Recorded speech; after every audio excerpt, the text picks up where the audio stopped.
What's up les Catchadits, c'est Jimbo et on est parti pour une toute nouvelle vidéo. Et dans cette vidéo les Catchadits, on va revenir sur le dernier épisode de WoW. Un épisode de WoW que j'ai trouvé plutôt bon dans l'ensemble. Bien que ce soit un épisode de WoW qui a été tourné en Arabie Saoudite, ça reste quand même un très bon épisode de WoW. Un épisode de WoW qui a lancé les hostilités parce que maintenant plusieurs champions connaissent leur nouveau challenger. Car dans un premier temps, Yoskai a remporté une bataille royale pour obtenir une opportunité au titre de champion world de Liv Morgan. Et c'est une affiche que j'attends avec impatience parce que Yoskai fait partie selon moi des meilleures catcheuses à l'heure actuelle à la WWE, et surtout que ça permet à Liv Morgan d'enchaîner avec une autre rivalité. Parce que si Rhea Ripley n'était pas baissé, c'était clair et net, on allait encore avoir Rhea Ripley contre Liv Morgan pour le titre, voire même un Wargames match avec team Liv Morgan contre team Rhea Ripley, tandis que là, c'est totalement différent. Et ça peut être plutôt cool comme affiche. Les War Raiders ont battu le New Day et ont donc une opportunité au titre par équipe détenu par le Judgment Day. Bon, c'est pas vraiment surprenant, sachant que les War Raiders viennent tout juste de faire leur retour. Et surtout que c'est un match qui a permis de mettre encore plus de huile sur le feu entre les membres du New Day. Parce que oui, au vu de ce qui se passe ces derniers temps, on s'attend tous à la fin du New Day. Même si Adam Pearce a annoncé à Kofi Kingston qu'il va y avoir un épisode de WoW spécial il y a 10 ans du New Day. Mais je pense que la fin du New Day, ça va arriver à ce moment-là. Putain, quand je me dis que le New Day existe depuis 10 ans, alors qu'à la base, Vince McMahon n'en avait rien à faire de ce clan. Et dans le main event de cet épisode de WoW, Damien Priest a battu Sheamus, Seth Rollins et Dominic Mysterio pour obtenir une nouvelle opportunité au titre World Heavyweight de Gunther. Et d'un côté, ça me semble assez logique que Damien Priest remporte le combat. Parce que sans déconner, Sheamus qui remporte le match? Bon, ok, Sheamus, il y a peut-être un petit peu de sens. Sachant qu'un certain Ludwig Kaiser avait quand même pour mission de détruire Sheamus. Donc non seulement Ludwig Kaiser a échoué, mais en plus Sheamus aurait pu devenir challenger numéro 1 au titre de son ring général.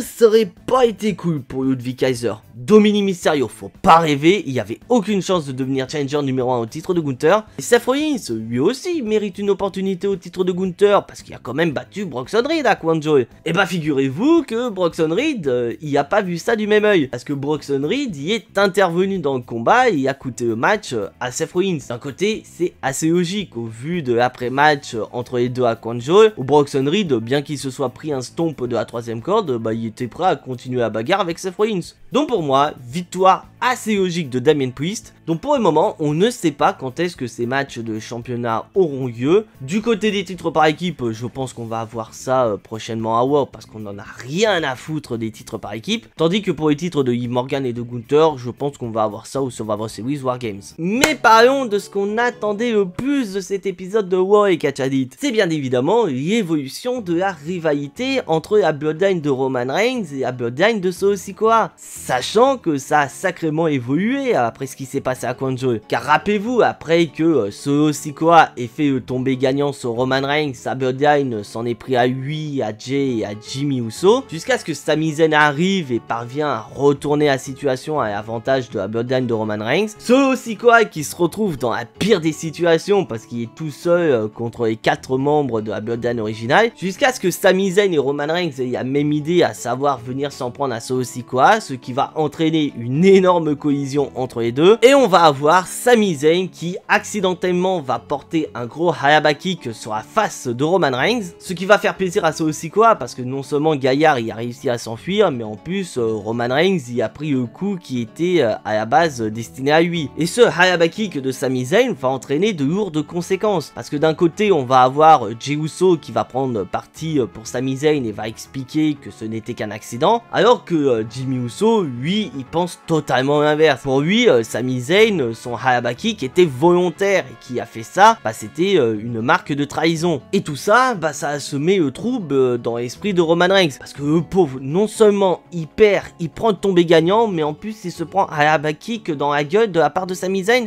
On peut comprendre pourquoi Roman Reigns y est au plus bas. Mais voilà, on attendait cet épisode avec impatience juste pour ça. Car dès que la musique de Sami Zayn retentit dans le stade où a eu cet épisode de WoW, le public saoudien est chaud comme un braise. Et de plus, Sami Zayn va parler en arabe. Ah là, sans déconner, Sami Zayn, c'est littéralement la superstar numéro 1 en Arabie Saoudite. Il va revenir sur ce qui s'est passé du côté du Quanzhou et va se faire interrompre par Jey Uso. Jey Uso, c'est pareil, il y a une ovation incroyable à son égard par le public saoudien. Ah, sans déconner, si vous faites un top 3 des catcheurs adorés en Arabie Saoudite, il y a clairement Jey Uso et Sami Zayn dedans. Et Jey Uso, il va revenir également sur ce coup de pied que Sami Zayn a porté à l'égard de Roman Reigns. Bon, il va quand même remercier Sami Zayn qui est venu quand même lui prêter main forte. Mais il veut savoir la même chose que nous. Est-ce que Sami Zayn a frappé Roman Reigns de manière accidentelle ou bien c'était totalement volontaire? Et il y en a un, pour lui c'est clair et net. Sami Zayn a frappé Roman Reigns de manière volontaire. Et cette personne, c'est Jimmy Uso.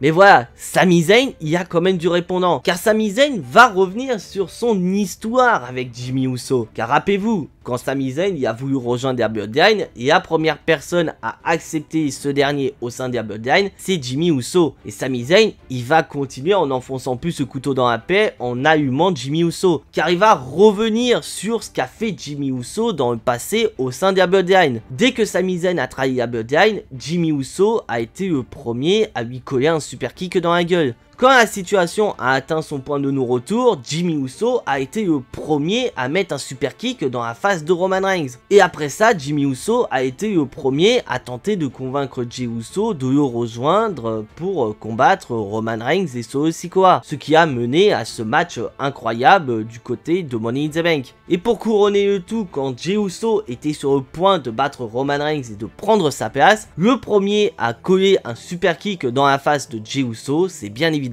Jimmy Uso. Mais voilà, après tout ce qu'il vient de lui mettre dans la tronche, Sami Zayn n'est même pas énervé envers Jimmy Uso. Car Sami Zayn, il aime Jimmy Uso. Au même titre qu'il aime Jey Uso. Mais pour Sami Zayn, Jimmy Uso, c'est juste une bonne personne qui a malheureusement pris les mauvaises décisions. C'est bien beau Sami Zayn, tu t'expliques, c'est tout beau, mais pourquoi tu étais à Quanzhou putain? Et Sami Zayn, il explique pourquoi il était présent. Parce qu'il voulait avant toute chose aider son ami, il voulait aider Jey Uso. Et là, on va passer sur un moment que j'ai adoré. Il va revenir sur ce moment où il était en compagnie de Roman Reigns, Jimmy et Jey Uso contre Solo Sikoa. Pour lui, c'était un moment juste incroyable et ça lui a rappelé bon vieux temps. Mais malheureusement, ça n'a duré qu'un temps, car après que Sami Zayn ait porté son Hayaba Kick accidentel sur Roman Reigns, tout s'est effondré, un peu comme ce qui s'est passé l'année dernière au Royal Rumble. Et cette situation, Sami Zayn, il ne veut plus la revivre. Donc pour Sami Zayn, c'est clair et net. Il ne veut pas rejoindre la Bloodline de Roman Reigns. Et donc, il décide tout simplement de se barrer. Voilà. C'est logique, donc pour lui, c'est clair et net. Il a tiré un trait sur son passé avec la Bloodline. Mais il y en a un, il est têtu comme une mule.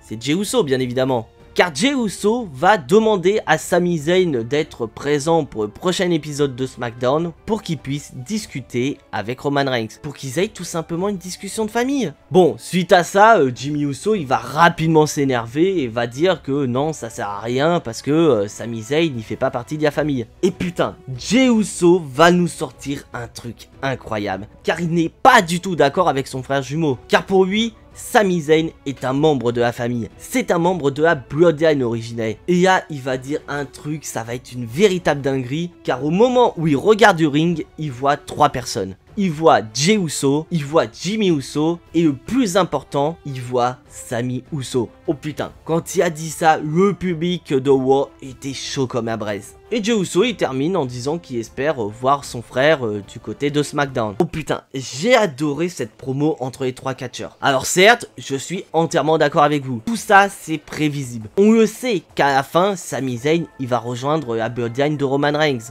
Mais le truc, c'est que c'est tellement bien raconté que je m'en fous littéralement que ce soit prévisible. Ça aurait été un vieil homme au loin il y a de ça quelques années, ok, ça aurait été chiant. Car tout ça est certes prévisible, mais surtout connaissant Vince McMahon, ça aurait pu être très mal raconté. Alors que là, Triple H nous raconte cette histoire, mais d'une manière incroyable, que j'ai presque envie de dire, j'en ai rien à carrer que ce soit prévisible. J'en ai rien à carrer qu'au final, Sami Zayn il rejoint la Bloodline. C'est que c'est tellement bien raconté que j'ai envie de voir le prochain épisode de SmackDown pour ça. Et surtout, j'ai adoré l'effet miroir qu'on a eu lors de cet épisode de War, car Sami Zayn nous a rappelé que Jimmy Uso a été la première personne à accepter Sami Zayn au sein de la Bloodline. Tandis que là, Jimmy Uso est littéralement la seule personne qui refuse d'intégrer Sami Zayn au sein de la Bloodline. Bon, certes, il y a Roman Reigns qui n'a pas vraiment donné son avis, mais d'un autre côté, c'est assez normal. Roman Reigns, bien qu'il ne soit pas le chef tribal officiel, il reste quand même le chef tribal de sa Bloodline. Donc c'est lui qui va avoir le dernier mot. Donc pour le moment, c'est les Usos qui sont en train de débattre si oui ou non Sami Zayn fait partie de la Bloodline. Et parlons de Jey Uso, parce que cet effet miroir s'applique également à Jey Uso. Car Jey Uso, à l'instar de son frère au tout début, refusait catégoriquement l'intégration de Sami Zayn dans sa famille. Pour lui, si Sami Zayn voulait rejoindre la Bloodline, ce n'était pas pour être protégé par une famille, mais bien pour détruire cette famille de l'intérieur. Pour qu'au final, après tous les efforts qu'il a fait, Sami Zayn est parvenu à être reconnu comme membre de la famille par Jey Uso. Tandis que là, c'est totalement l'inverse. Alors que Jimmy Uso refuse catégoriquement Sami Zayn dans sa famille, Jey Uso y est le premier à le soutenir. Clairement, Jey Uso y a pris parti pour Sami Zayn. Alors oui, je sais, la semaine dernière, Jey Uso y a clairement dit à Sami Zayn qu'il ne fait pas partie de sa famille. Oui, c'est vrai, j'en ai parlé dans une précédente vidéo. Mais on a pu voir quand même que ces propos, Jey Uso ne les pensait pas réellement. Car après ça, il s'est retrouvé tourmenté par rapport aux propos qu'il y a eu envers Sami Zayn. Et même quand il a vu Solo Sikoa discuter avec Sami Zayn, pour lui c'était rien du tout. Pour lui, Sami Zayn était clairement un membre de la Bloodline. Et ça, j'ai trouvé ça incroyable quand il a dit que quand il regarde le ring, il voit Jey Uso, il voit Jimmy Uso et Sami Uso. Parce que pour lui, Sami Zayn, c'est bien plus qu'un membre de la Bloodline. Pour lui, Sami Zayn, c'est son frère. Et d'un côté, c'est entièrement logique. Parce que Sami Zayn a fait partie des catcheurs qui a accepté de donner une deuxième chance à Jey Uso. Parce que rappelez-vous, l'année dernière, on a quand même eu droit au War Games match où Jey Uso et Sami Zayn faisaient équipe. Donc il y a une très grande histoire entre Jey Uso et Sami Zayn. Et ça, je trouve ça génial que Triple H réussit encore à très bien utiliser la Bloodline, sachant qu'on avait extrêmement peur comment allait tourner la Bloodline après la défaite de Roman Reigns à WrestleMania. Et c'est vrai qu'au tout début, on avait un petit peu peur quand Solo Sikoa s'est autoproclamé Tribal Chief et a ramené Jacob Fatu, Solo Sikoa et Tama Tonga et il a viré Paul Heyman. Et bien qu'on savait déjà que dès que Roman Reigns allait faire son retour, il allait se lancer en croisade pour redevenir le Tribal Chief. Une croisade qui allait lui faire croiser la route de Jimmy Uso, Jey Uso et Sami Zayn pour former sa Bloodline originale pour affronter la Bloodline de Solo Sikoa. Mais bordel, c'est tellement bien raconté que j'en ai rien à foutre que ce soit prévisible. Donc après, n'hésitez pas à me dire dans l'espace des commentaires ce que vous pensez de ce qu'on a actuellement entre la Bloodline de Roman Reigns et la Bloodline de Solo Sikoa. Et parlons maintenant de Roman Reigns et Catch Addict. Car pour le moment, c'est les Usos qui sont en train de débattre si oui ou non Sami Zayn est un membre de la Bloodline. Mais la décision finale n'appartient pas aux Usos. Et la décision finale appartient à Roman Reigns. Bon, je pense qu'on est tous d'accord là-dessus. Roman Reigns, il va accepter Sami Zayn en tant que membre de sa Bloodline. Mais comment il va le faire? Parce que c'est ça la question qu'on se pose, les Catch Addicts. Parce que là, Roman Reigns, clairement, il est plus bas que terre. Et ça me fait marrer parce qu'à chaque fois qu'on voit Roman Reigns vulnérable, on se dit qu'à WWE ne peut pas faire tomber plus bas Roman Reigns. Bah figurez-vous que si. Alors bon, Roman Reigns il est plus bas que terre, mais d'un côté ça fait partie de sa storyline. Car je rappelle que Roman Reigns a pris le tombé final des mains de Solo Sikoa.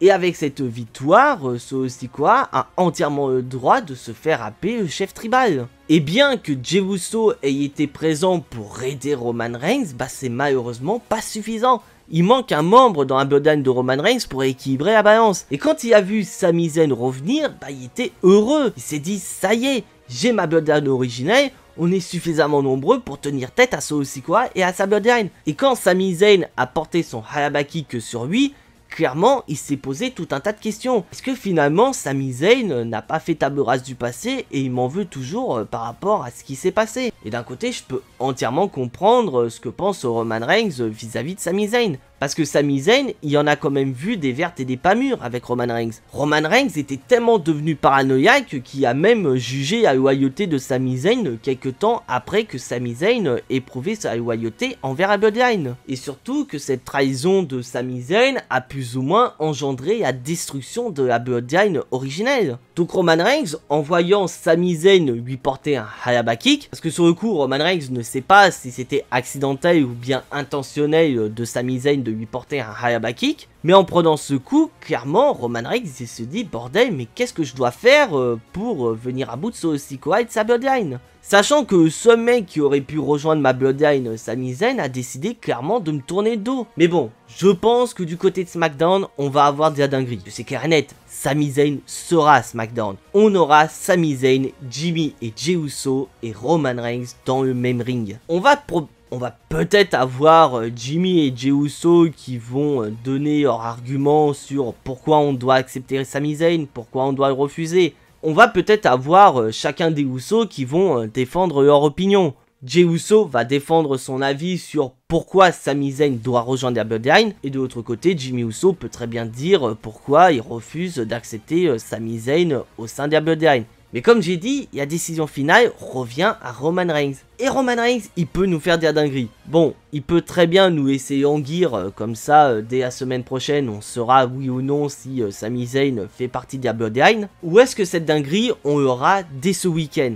Mais quoi qu'il en soit, je pense que Roman Reigns, il va montrer à Sami Zayn que c'est un Roman Reigns totalement différent que celui qu'il a connu l'année dernière. Qu'on a pu le voir ces derniers temps, Roman Reigns écoute sa famille. Il n'a pas hésité à venir en aide à Cody Rhodes après leur match à Bad Blood, tout simplement parce que Jimmy Uso lui a dit « Si t'y vas, moi j'y vais, je te suis sans aucun problème ». Il a écouté Jey Uso et il n'a pas hésité à faire équipe avec lui alors que tous les deux, ils ont quand même un sacré passif. Donc en voyant Roman Reigns qui écoute sa famille, ça peut peut-être faire un petit déclic dans l'esprit. Donc voir un Roman Reigns qui a décidé d'écouter sa famille et non à écraser sa famille, ça peut entraîner un petit déclic dans l'esprit de Sami Zayn. Il pourrait voir que finalement, Roman Reigns, c'est un tout autre Roman Reigns qui dorénavant écoute sa famille pour le meilleur et pour le pire. Il voit devant lui un Roman Reigns qui dorénavant écoute sa famille. Et surtout, Roman Reigns peut nous faire un truc totalement dingue. Roman Reigns pourrait revenir sur ce qu'a fait Sami Zayn pour la Bloodline. Il pourrait revenir également sur ce qu'il a fait à Konjo. Il pourrait très bien prendre parti pour Jey et dire clairement que ce Hayaba Kick était purement accidentel, qui est certes venu pour aider Jey Uso, mais il est quand même venu à la rescousse de lui et de Jimmy Uso par la même occasion, et qu'au final, clairement, Sami Zayn, c'est plus que Sami Zayn. Sami Zayn est un membre de la Bloodline. Sami Zayn, c'est Sami Uso. Et on aurait droit à ce câlin incroyable entre Roman Reigns et Sami Zayn. Et on aura droit à une pause incroyable avec Roman Reigns, Sami Zayn, Jimmy et Jey Uso qui lèvent leurs doigts vers le ciel. Et au final, Roman Reigns reconnaît Sami Zayn en tant que membre de la Bloodline. Roman Reigns reconnaît Sami Uso. Et voilà les catchadites, c'est tout pour cette vidéo et j'espère qu'elle vous a plu. Si c'est le cas, je vous invite à lâcher votre plus gros pouce bleu et à vous abonner si ce n'est pas encore fait. C'est entièrement gratuit, ça reste deux excellents moyens de me soutenir. N'hésitez pas à me dire dans les commentaires ce que vous pensez de ce qui se passe actuellement autour de Roman Reigns, Jimmy, Jey Uso et Sami Zayn. N'hésitez pas à me dire ce que vous en pensez dans les commentaires, parce que c'est vrai qu'il est tout à fait possible qu'au vu que c'est entièrement prévisible, vous soyez pas vraiment très investi sur le déroulement des événements autour de Roman Reigns et de sa Bloodline. Et en parlant de vidéos et catchadites, je vous retrouve ce dimanche pour parler des histoires les plus dingues du catch universe. Et spoiler alert et catchadites, cette vidéo qui sortira ce dimanche sera une vidéo théorie. Alors oui, je suis encore désolé, il va y avoir du retard sur la vidéo que je vous promets depuis pas mal de temps. Mais voilà, je suis sur mes derniers jours de travail et voilà, j'enchaîne pas mal d'heures en ce moment. Mais voilà, en attendant, portez-vous bien et on n'oublie pas le plus important, soyez tous très fiers d'être des catchadites. C'était Jimbo et à la prochaine.